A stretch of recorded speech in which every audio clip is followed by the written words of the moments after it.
Hi everyone, so this is going to be my 17-week update. I'll be 18 weeks tomorrow, which is Sunday. As far as symptoms go, I had one bout of nausea. I think it was like Wednesday. It's always on Wednesdays. That is my dog scratching at the door. She's trying to get to my daughter who's eating.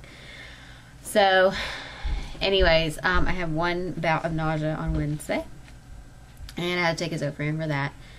So I've taken 2 Zofrans so far in this pregnancy.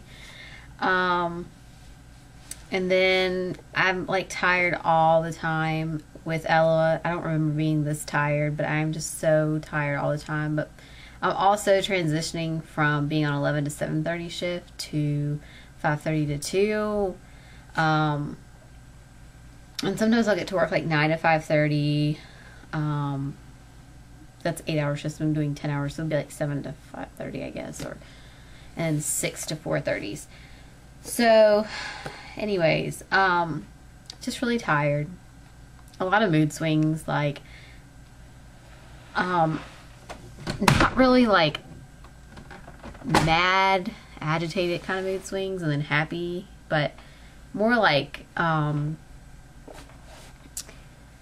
little bit of like, I guess, moodiness, and then the happiness, but more like the tears and the crying, and just crying at like everything.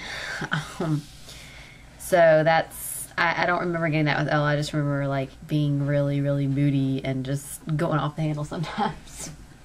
If that's the way to put it. But anyways, so I don't think there's really any more symptoms to really like tell you guys about. I've been stuffy. I got like 3 sinus headaches this week, and when I blow my nose I still have like blood in there, so that's been an ongoing thing for about a couple weeks, since I guess about 12 or 13 weeks. Chloe, come here.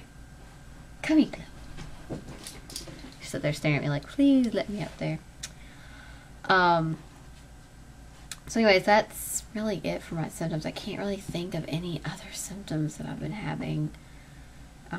Still I'm having like nightmares.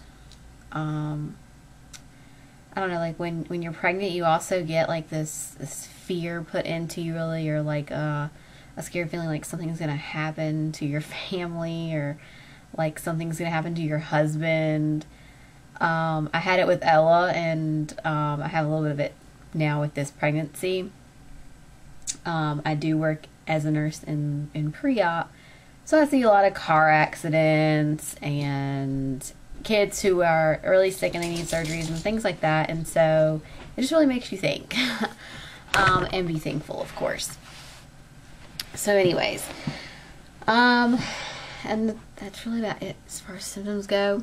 This week I've still been planning for my gender reveal party. I think I showed you guys, this is the invitation, but I have to like hide my address and all.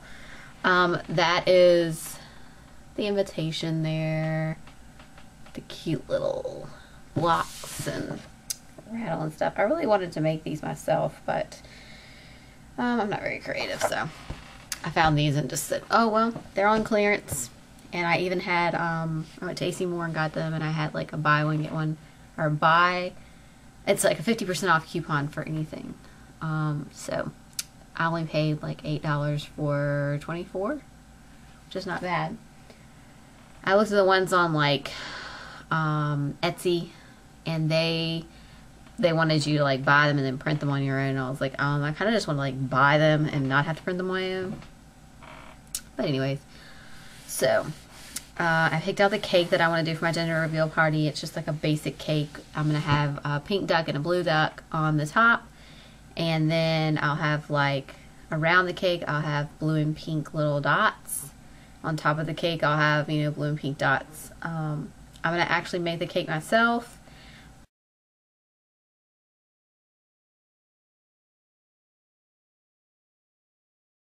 But my grandmother's going to decorate it, so I need to ice it at least with 1 coat of icing before she gets there, so that she can't see if it's blue or pink cake. And my husband today, he said we'll have to hide the cake because then people will be like sticking toothpicks and forks and stuff in it trying to figure out what it is. I'm like, no, really, who would do that? Like, I don't know. And then my cousin, she is a Scentsy representative, and she's doing some little party favors for me. But I was really just going to use them as decoration, but now I might use them as party favors and also do chocolate mint ducks as well. And have them pick between a candle or a mint chocolate thing. Of course, you're going to be able to tell which one is a candle and which one is a mint because the mints are going to be like really smaller. Definitely smaller than the actual like candle. And it's like, you know, Scentsy is like one of those things, like it's a wickless candle, and you just put it on top of the heater thing and it melts the candle, I guess. I don't really know much about it because I've never even owned one. So anyways, but I'll have to show you guys that when I get those, when she sends those to me. As far as I'm reading, I was going to show you guys this. I'm reading Ina May's Guide to Childbirth, and I don't know if I've showed you guys this book before, but this is the one I'm reading to kind of do a little preparation and all. I've been looking at classes because they say you should register in your 4th or 5th month for classes, and because they do fill up quickly. But all the places that I've looked at that I've wanted to take classes at, all they have is March and April dates right now, and I'd really like to take it in May. So I have seen classes that range from $60, which is at the hospital, and they're just refresher courses, but I'd really like to just take a whole course over again. $60 to like $250, ones that are offered by like midwives and doulas and things like that. Which that's who I really want to take it with, is a midwife or a doula. So, and the only problem we have is like having someone to watch Ella while we're at the classes, because the classes, so I found only a couple of classes that are on the weekends. Chloe, stop that. I found only classes that are on the weekends, a couple of those, and they're like two weekends, like there's 2 Saturdays or something like that. I found some classes in the city that I used to live in where all my family is, so maybe they could watch her, but the classes are from like 6:30 in the evening until 9:30 in the evening, and the drive is an hour, so we would have to drive an hour back, so we wouldn't get home till 10:30, and with the hours that I'm on now, it would not be enough time to, like, you know, I mean, it would be 11:30 before I even got in the bed, and if I have to get up at 4 o'clock, it's not enough sleep. For some people that is, but for me, no. I have to get at least like 6 hours. So anyways, I'm having a problem with that right now. And anytime that I want to do like civic dates or something like that, you know, like they charge extra, they want to come to your home and do the classes there, but to come to your, like, this one lady, she was charging like $40 an hour to come into your home and teach prenatal classes. So I don't know, that's a lot of money per hour. $40. I mean, like, she stays even 2 hours, it's like $80. If she stays 4 hours, it's $160. So I don't know. So I just need to like look and see, explore a little more. They do have this place that offers them, and she doesn't have her dates up there, so I have to call on Monday and see when those dates are. But I've been thinking about going to her too, because she's a lactation consultant who also does childbirth classes and breastfeeding classes. I'm also going to take a breastfeeding class. I'm not going to take the one at the hospital. The one at the hospital really sucked. It was $10, so you get what you pay for. But I just felt like that class didn't teach me anything about breastfeeding. It was taught by a lactation consultant, and when they actually like went one-on-one with me in the hospital, it was so much better. So I'm actually going to take a breastfeeding class with this lady. She's like an hour from me. She's in my hometown, and I'm going to take the class with her because she is a lactation consultant, and hers is like $50, but I figure it's worth the $50. She gives you like I can't remember what book it is, but she gives you a book. And then I really want to take her childbirth classes. Her childbirth classes are $100, but they're from 6:30 to 9:30. And she also gives some kind of like labor kit or something with that. So I would really, really like to take classes with her. I don't know how it's going to work. So anyways, but we'll see. I'll keep you guys updated on my class situation.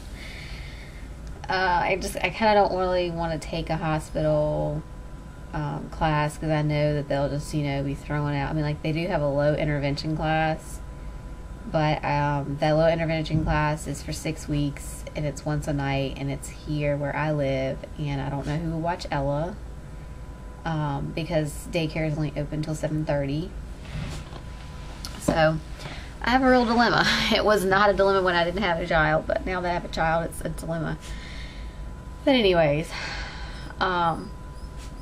when I was at my 16-week appointment, I don't know if I mentioned this last week, when I was at my 16-week appointment, we talked a little bit about the VBAC, and I signed the consent and everything, and she told me that it was like a reassurance thing really for her. She's like, oh yeah, you'll be under continuous monitoring, blah, blah, blah. I'm like, really, I don't want continuous monitoring because I know that I'll be confined to a bed. So I'm going to really try to stay at home as long as possible in labor. So hopefully that'll go well. I live 10 minutes from the hospital, so maybe, just maybe. I'll show you guys my belly.